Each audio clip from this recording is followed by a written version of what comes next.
Good morning. I am so happy you've decided to visit us at the Center for Spiritual Living Cape Coral. I am Reverend Shel Redfern. I'm spiritual director here. Let me be the first one to welcome you wherever you are on your spiritual path. We're so welcome here. We have a meditation today, some music from folks right inside our center. Who knew? Who knew they had these wonderful gifts, and it's a perfect day for them to express their zones of genius and share them with us. More on that to come, right? So you just sit back, relax, enjoy the meditation, welcome, reading, talk, announcements. We got all kinds of stuff going on. Music, got all kinds of stuff going on today. And I'm glad you're here. So welcome to the center.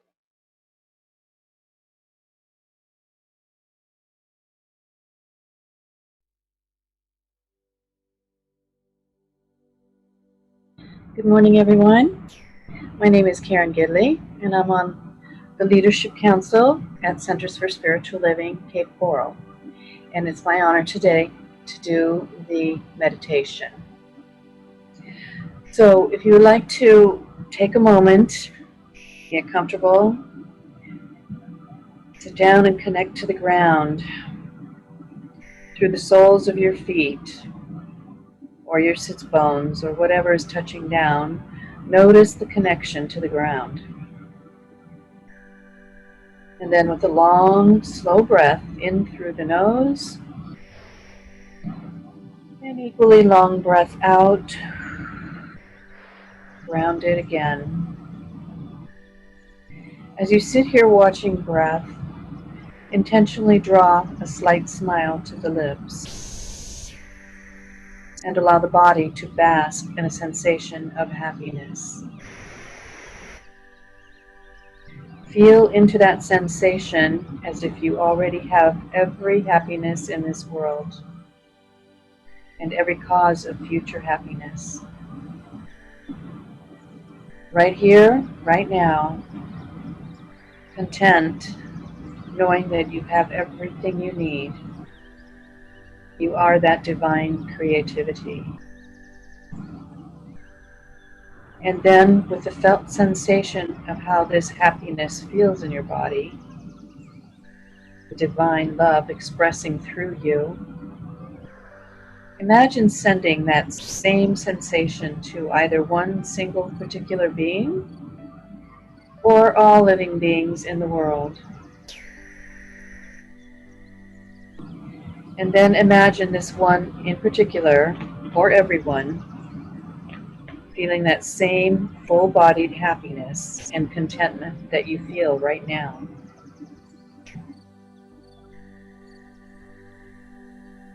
And from this sensation of happiness, allow yourself to feel as though you are also free from every pain and suffering, and all causes of future pain and suffering. Still breathing into that slight, seen or unseen smile, you are completely free from pain and suffering. Your whole body drop into the sensation of how good this freedom feels. As you wish the same for just one particular being or all beings everywhere.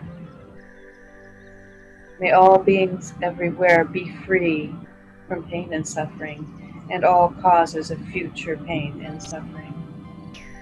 As you send out this wish, feel the energy of that wish fulfilled coming back to you.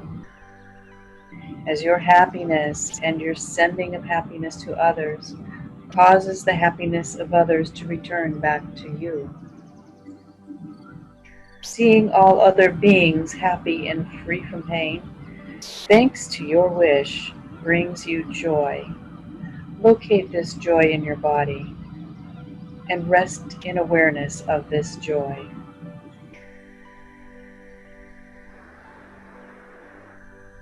And feeling completely full of joy, send it to others. May all beings everywhere feel this same complete and full sense of joy.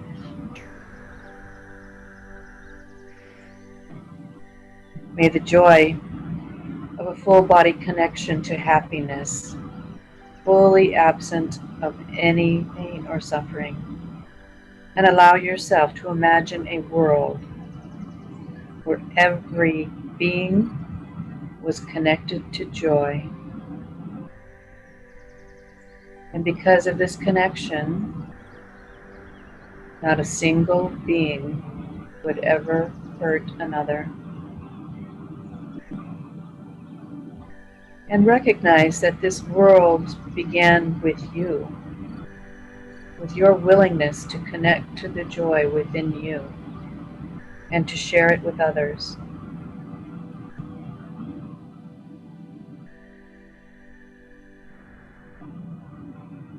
And so may you always be willing to share joy. And may you share it freely to all beings equally, whoever they may be. Imagining for a moment what it would be like to live in a world where everyone freely and equally shared this joy. Intentionally send out that wish.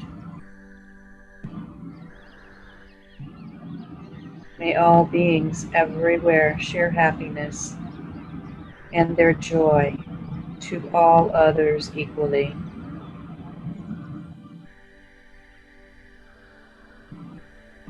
And then rest in the sensation that such a world is possible.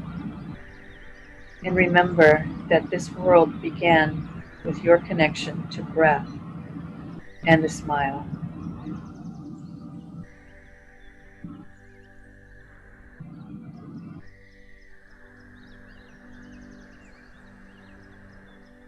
Take a few deep breaths in and start bringing your awareness back to your room.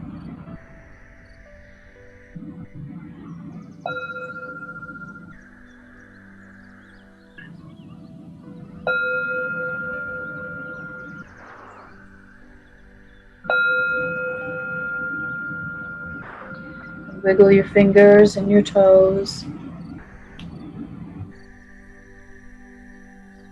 When you're ready, you may open your eyes.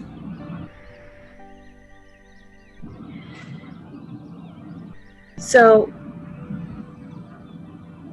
taking this message here, this meditation into prayer, knowing that the divineness in each and every one of us, that there is one God, one love, one life, one joy. I am one with this love, this joy, with this God. And I am so grateful for this connection. And knowing that each and every one connected to God here to this message today, and that it brings the joy out of us, and it expresses through each and every one of us in a grand, glorious, and beautiful way. And knowing this, I am grateful, very thankful. And I release this into the mind of law, knowing that it is done. And together we can say, and so it is. And now, in a few moments, we'll start with a welcome with Reverend David and beautiful Vicki, his wife, and the music director. And then we will go on to the celebration. And enjoy your day. Be full of joy. Be full of love. Love and light to all of you. Namaste.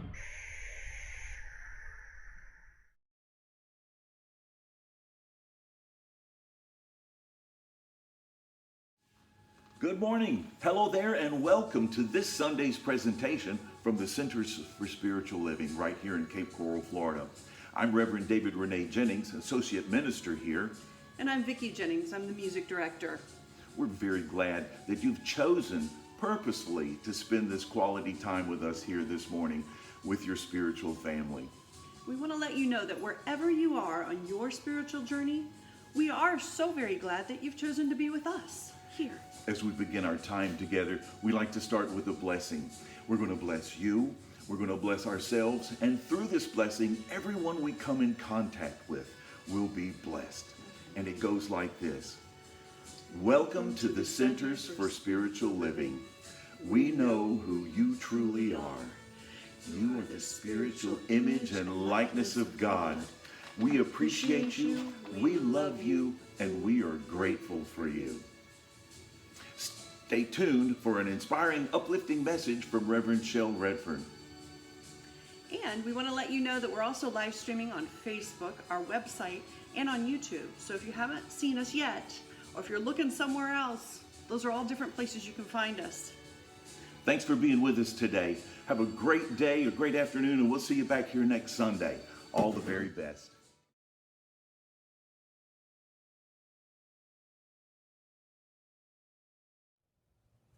Hello, Center for Spiritual Living. I'm Colette Jones, right here in Cape Coral, Florida, with all of you. I'm so glad to share one of my songs with you today. The hook for this song got into my head after the first week of teaching my students online. And then it kept spinning around in my head until it finally became this song, reflecting on what it takes to make us all slow down and work together better. Here we go. Enjoy.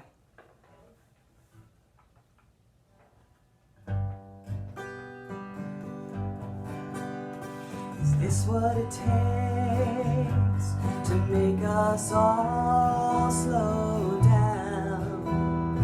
Is this what it takes to make the world come around? Well, I'm okay, I hope you are too. So much more time to plan what to do. It's such a massive cosmic shift. Is it a disaster? Somehow a gift. Is this what it takes to make us all slow down?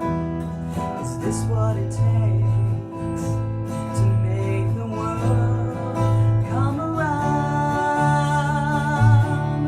Oh, our work has just begun. We've got to come together as one. Oh, this crisis is forcing us to work together and grow our trust. Is this what it takes to make us all slow down? Is this what it takes to make the world come around? We've got to figure out this cure. How long will it take? I'm just not sure. When we don't know what to do, we all get worried. I'm just like you. Is this what it takes to make us all slow down? Is this what it takes to make the world come around? Oh, is this what it takes to make us come together as one?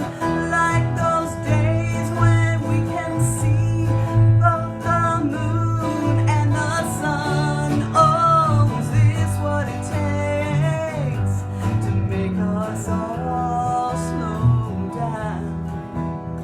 Is this what it takes to make the world come around? Is this what it takes?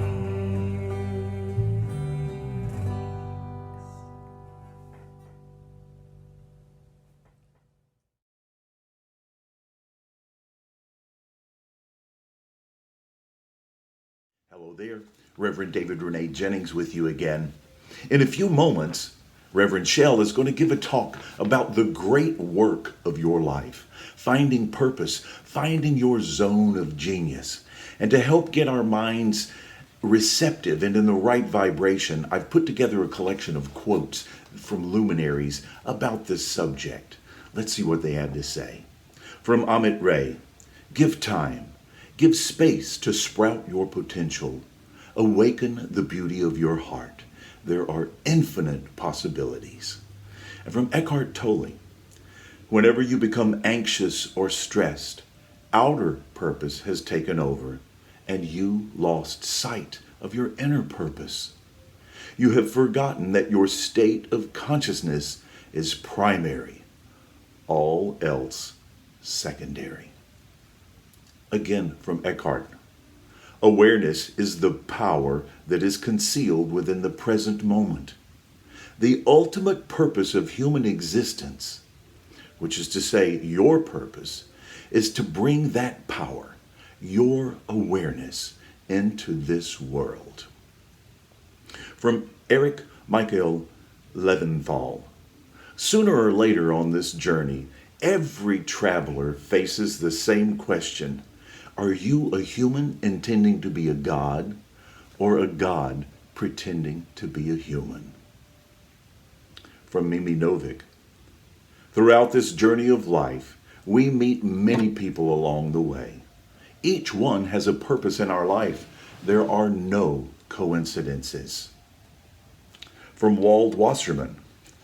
The only purpose of life is love. There is no other purpose. The only purpose of life is love. Why wait until the last moments of our life to discover this? Realize it now and live your life as intended. Love. And a couple of quotes from Deepak Chopra. There are no accidents. There is only some purpose we haven't yet discovered. Again from Deepak. Everyone has a purpose in life, a unique gift or special talent to give to others. And when we blend this unique talent with service to others, we experience the ecstasy and exaltation of our own spirit, which is the ultimate goal of all goals. And finally, from Abraham Hicks, 2 quotes. The whole point of the physical experience is the expansion beyond that which is. And finally, from Abraham Hicks, you did not come here to serve, you came here to shine. Let's take these amazing thoughts and ideas into prayer, shall we? And it goes like this. This is what I know. There is one presence and one power in the universe, expressing as the universe, expressing as my life. That singular presence, that singular power is God. God the good. God, unconditional love, streaming, expressing as all that is. I know that I am part of this expression, a direct first generation expression of God itself, making me one with the creative power that is manifesting everything that is. And as being a part of this, I share co-creative power with this singular power, this singular presence, God the good, unconditional love. I know this is so, and I open my heart, and I know that I am inspired, and it is revealed to me my purpose, my intention, my real reason for being here. I breathe in, I breathe out, I allow God's love to pass through me, in me, and as me. And I allow this love to pass through me unfettered, unpolluted, unchanged. And it lifts me up, and it lifts up those I come in contact with. I know this is my purpose, to share this love, to share this wonder, the expression of God itself. My awareness that I am one with God, and God is all there is. I allow this to come through. I allow this to express. I know this is my purpose, and this is my zone of genius. Being me, and allow God to express in me, as me, and through me. This is easy. This is my zone of genius. I allow God to be me through me. And I know this is already done. I know it unfolds moment by moment. I feel it. I know it. I trust it. And more than anything, I allow it. Knowing this is truth, knowing this is so, I release it into the law that always works, into the process, that process that always becomes a part of that which is. I am so grateful and I am enthused about this. Please join me in grounding this by saying, and so it is. Have an awesome day. Enjoy Reverend Shell's presentation. Have a good week, and we'll see you back here next weekend. All the very best. Stay healthy, stay happy.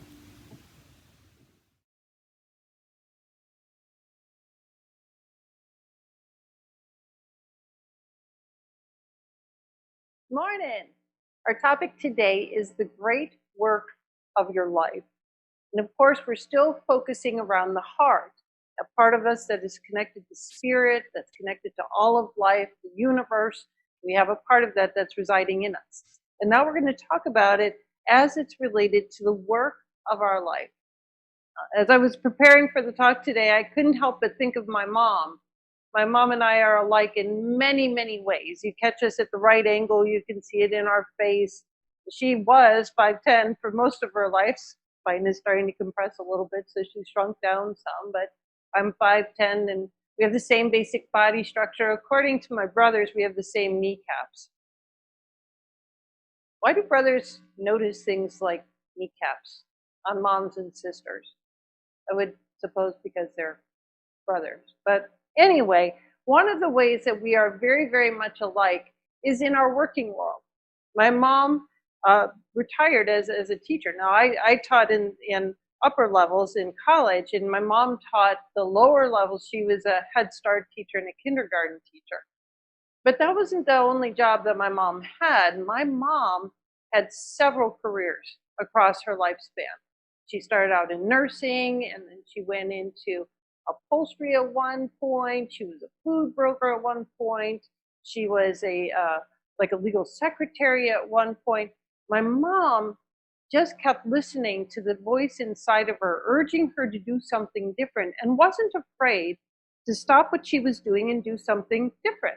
Or if she ran into a place where she was unhappy at work, then she started looking for a different kind of work. She allowed herself to do that. And I know so many people that don't allow themselves to do that. They're on a career path and they need to stay on that career path, and it's like whoosh, straight arrow, you know? And in that way, I'm very much like my mom as well. I started out as a graphic designer, and I worked for several different companies and marketing firms and advertising agencies. And then when I moved here, I had my own business for several years. And then I started teaching college level graphic design. And that too evolved. I became a dean at the college, an associate dean at the college. And so I was over the students in addition to the teaching. And then I started writing curriculum for the college. So much fun. Just really enjoyed that. And here at 54 years old, now I'm a full-time minister. Huge career change, right? But all in ways that benefited me, that I just felt like more life was coming out of me. And it still feels that way, that more life is coming out of me. And I'm kind of intrigued what's going to happen for the next 10 years. And my brother Marty, for Mother's Day, wrote this beautiful post about my mom and how much he loved her. And he said that he really admired her, particularly because at 50 years old, my mom went to school to get her bachelor's in teaching. 50 years old, she went back to school to get her bachelor's. She hadn't been in school since she was, she went when I was in my 20s, so 40, but that was a vocational school, but not since she was like 18, 19 years old, back in nursing school. Good for you, Mom. You know, so she went back at 50. She had to graduate by 52. She started actually about 49, and she had to graduate by 52 so that she could be tenured and have her 10 years in and get full retirement at 62. Not that she retired at 62. But this is somebody who is even in what's called the later stages of life, when people are kind of ramping down and looking towards retirement. My mom's out there trying something new, going to school for a new career. I think that's remarkable and impressive and wonderful. And I think that's how my mom allowed the God in her to come out and express, because those last several years that she worked, were her happiest by far her happiest. She loved teaching kindergarten. She loved teaching Head Start. And so my question to you would be, is there something of a voice inside you that's urging you to do something else, to step out of maybe the norm and move in another direction? And especially at this time, there are a lot of people at this time that their career has gone because we can't be around people. Now, is something new seeking to emerge, or maybe a new way of expressing what you were doing seeking to emerge? And are you open to what that could look like now? That's my question. Are we open to what's seeking to come out? Because I think that what happens is, as we're young, we're taught several things. We're taught what's right and wrong. We're taught what's appropriate and inappropriate. And we're taught it in ways that are so well-meaning. I've recently been talking with my niece, and they have a belief in their family of not saying to my grandnephew, good job. They don't use the words good job at all. And I was really curious about this because Amanda's a very, very positive person, and I would expect that she would raise Soul in a very, very positive environment. Why wouldn't you tell a child good job? That didn't make any sense to me. And then she explained the reasoning behind it. She said, if I tell Soul good job, I'm telling him I approve of what he did, that he did something to please me. So it's not necessarily that it pleased Soul, it pleased me because I praised him for it. And then children will start to seek the praise. And instead of doing what brings their heart joy, they start to get addicted to the praise, and they do what brings others joy. And so instead, what Amanda does is they praise the process. So say he's finished a drawing or something. They'll look at the drawing and say, oh, Soul, tell me about the drawing here. What were you thinking when you wrote or did this? So they'll show extreme interest in the drawing and extreme interest in the process of his arriving at the end result instead of the end result. Now, what if we had been raised that way? What if we had been raised? Now, my parents were very well-meaning. I heard good job all the time. And we didn't know. We didn't know the impact of those words, and certainly not that it would be a negative impact, but how often are we making decisions in our life to please other people, to do what we perceive to be right, to stay on this career path, to stay on the right track, to do a good job? And a good job in whose eyes? That's the question. What is the process, though? What is the process? Are we losing ourselves? Are we losing the ability to hear what's in our heart by doing the right thing and striving to have or do a good job, right? How often, I can't tell you how many people have come to me. We have a large group of retired people, of course, in our center, being here in Southwest Florida. And I can't tell you how many people have come to me and said, now I finally get to do what I want to do because I don't have to work anymore. What if your work was your heart's desire? What if it expressed something inside of you that was your heart's desire?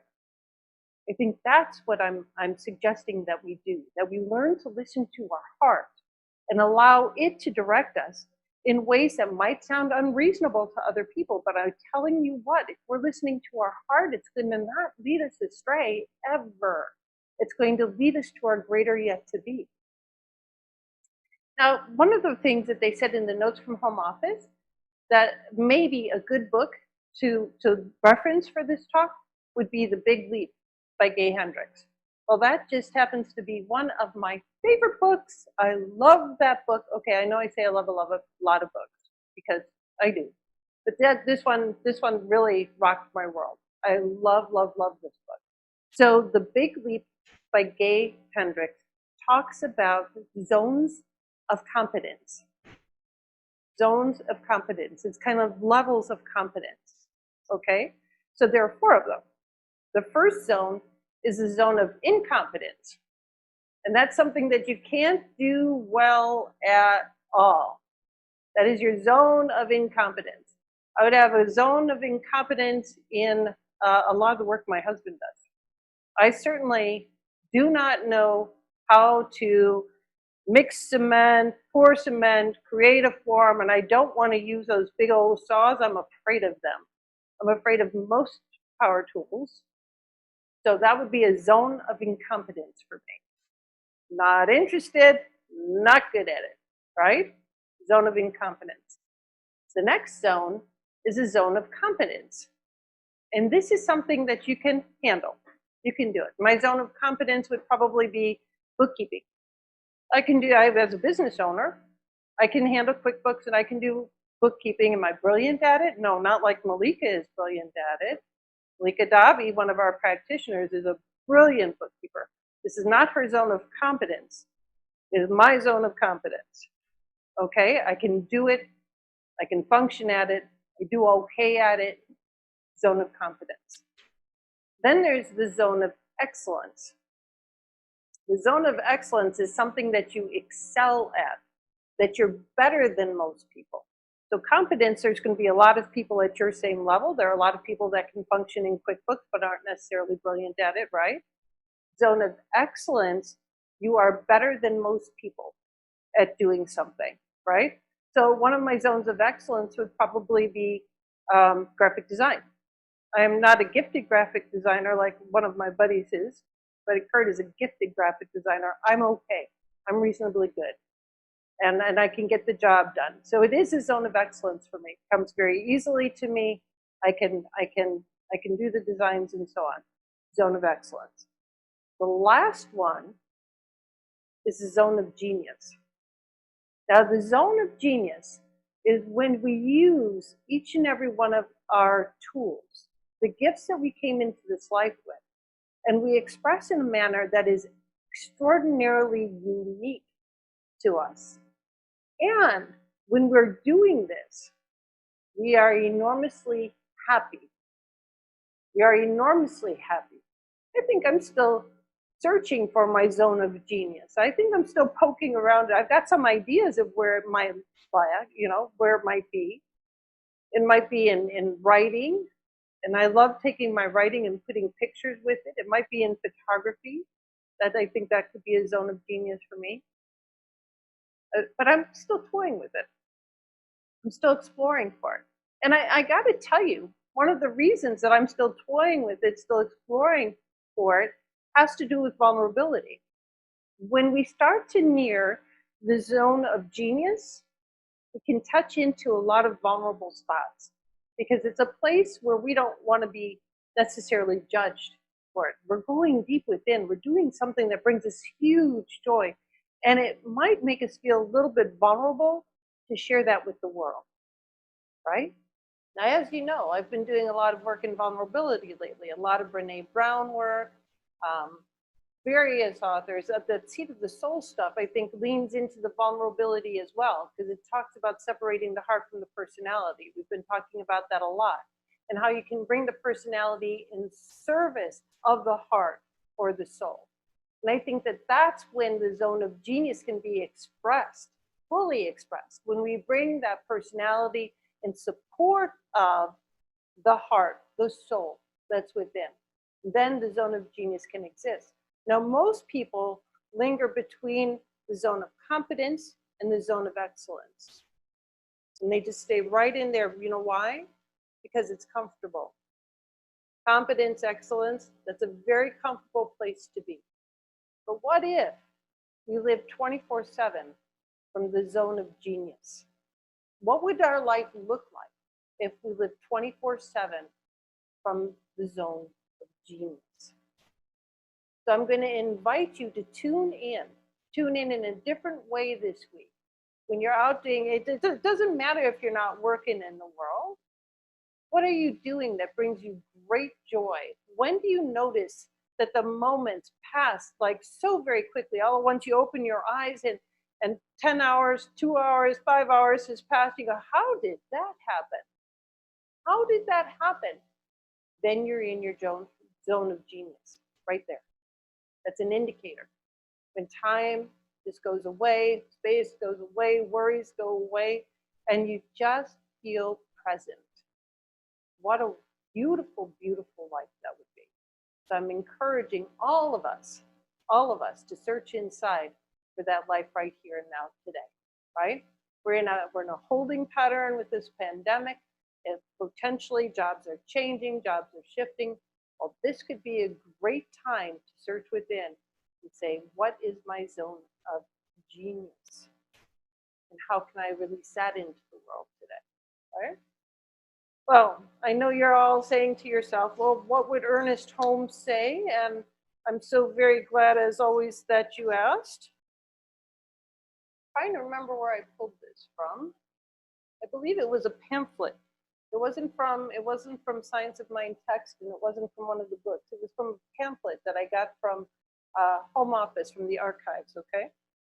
So this is Ernest Holmes. There is no success worthwhile unless it brings happiness and joy in living.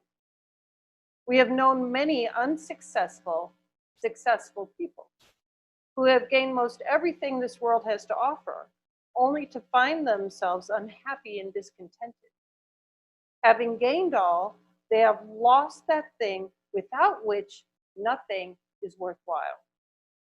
On the other hand, we know of a number of people that have had a successful life without gaining wealth or acclaim.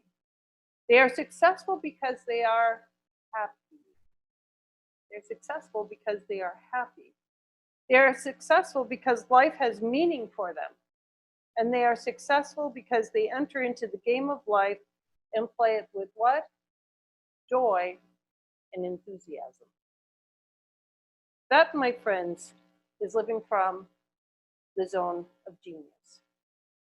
So I think let's focus this week on recognizing what our heart is telling us, where it's pointing us, how it's shifting us towards this zone of genius. And the question maybe being highest on our mind, how can I express this zone of genius today, right? All right, how about we take this into prayer? So settling into the right here, right now, and knowing together there is one power, one presence, one life, one love, one joy, one celebration. There is a celebration just waiting to happen as each and every one of our lives.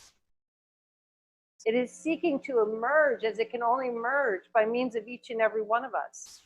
It is a unique pattern within each and every one of us, just seeking to have expression, fuller, freer expression, to use us to do that. So this week, let us be open and available for what is seeking to emerge. Let us notice what is pulling us towards it and what is creating a little bit of resistance inside of us so that we might recognize where our gifts fall. We know and allow the space for God to amplify our experience of life, amplify our experience of joy, amplify our experience of love right here and right now. And in this process, we find, discover, uncover, remember our zone of genius. And we act from there. For this and so much more, I am eternally grateful, eternally thankful. And I just turn this day over and let it be. All is well and getting better every single second. Let's anchor this together by saying, so it is. So be it. Thank you so much for being here. Thank you to cameraman Leland. And I will see you soon.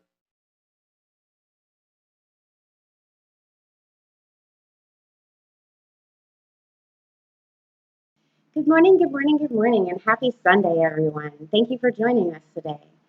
So now is our opportunity to show gratitude for all that has transpired here today.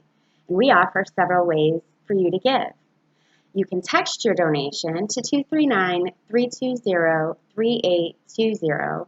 You can visit our website at cslcapecoral.org and click that little donate button on our page. You can mail a check to CSL Cape Coral at 406 Southeast 24th Avenue, Cape Coral, Florida 33990. Or you can set up an automatic transfer of funds on a weekly, bi-weekly, or monthly basis. So now I invite you to take your tithe and hold it between your hands if you have it available. And if not, then Please join me in placing your hands over your heart as I speak our tithing affirmation. Today, I know the activity of divine abundance is at work in my life and the life of this center. I give and receive generously as I live in the flow of bountiful good. And now I speak a word of blessing over this tithe. With appreciation and love, I accept these offerings and gifts. Divine love through me blesses each gift and each giver. I know that all that has been given here circulates to do great works both within the spiritual community and the world at large. Standing in gratitude, I release these words, so please join me in affirming this by saying, and so it is. Amen. Thank you very much, everybody. Namaste.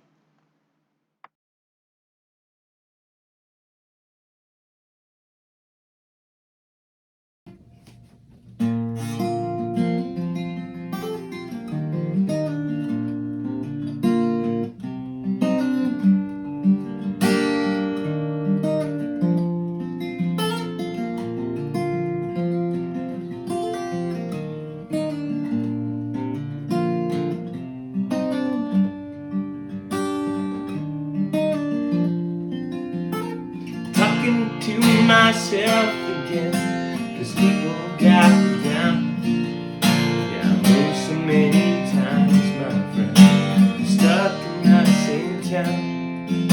Now as soon as I reach the top, and I know I'll never fall, I'll be slipping on that step again, the one before the last. So I'll stop trying, and I'll stop fighting. There's no more win, no game to play, just amazing. And I'll stop running, and I'll stop hiding. Judge your friend and love again, 'cause I never had to feel alone anymore.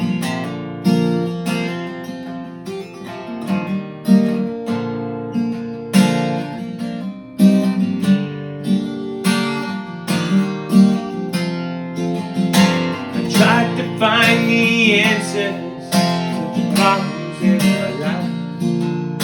I know this, I don't need that. All I need is what's inside. Yeah, if I keep on looking, yeah, I know I'll never find. Gotta give all of my way now. I'll keep my peace of mind. So I'll stop trying, and I'll stop fighting. With no game, just amazing. And I'll stop running, and I'll stop hiding. Never change your friend, gonna love again, 'cause I never have to feel alone anymore.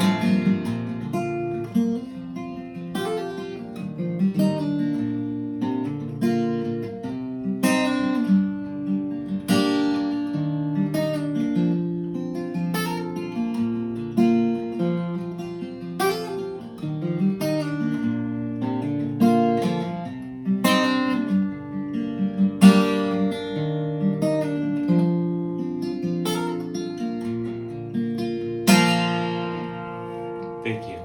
Can't wait to see you all in person.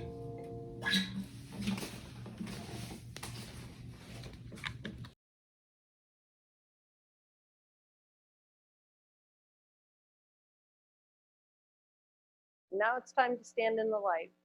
When we stand in the light, we stand knowing the truth about a situation. We express what we want to see in that situation. So if you are on either the Facebook platform or if you are on the YouTube platform, there's a place for comments, and I invite you to write your standing in the light in the comments there. You can also visit our website, cslcapecoral.org, and there is a prayer button. And please write us your standing in the light request right there, and we will hold the high watch all week for you and your request. So I am standing in the light today for my family and friends. I'm standing in the light for this world at large, knowing that there is a healing, revealing going on right here. pandemic, that's what it is. It's healing, revealing, going on right here, right now. I know that each and every one of us are having an experience of grace right now, and great things are unfolding that we don't know anything about yet. They are here. So let me say a short blessing. What I know for sure is that each and every request, written, thought, expressed or unexpressed, is received in law, where it is acted on in most high vibration, and more love, peace, joy, abundance, health, prosperity of all kinds, all things good and all things that are the result of all the intentions sent here today. This I am so grateful and thankful, and let it be. And so it is.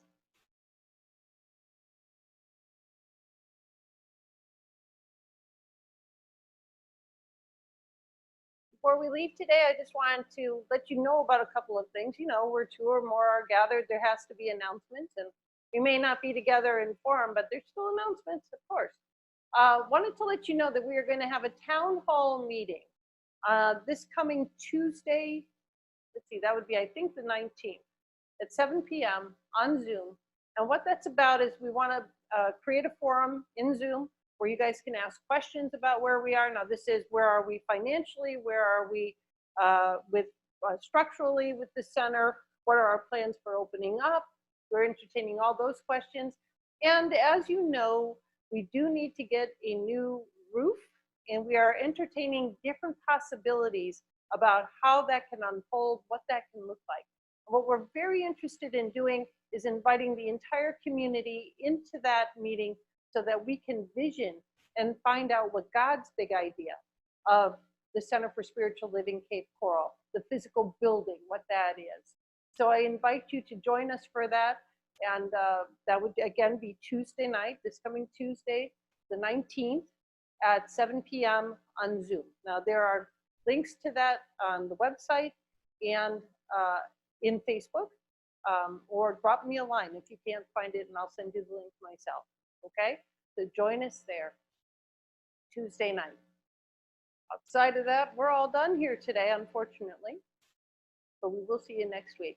So have a great week. Allow that genius to come out of you. I can't wait to hear what it looks like, and we'll see you soon. Take care, everybody. Bye-bye.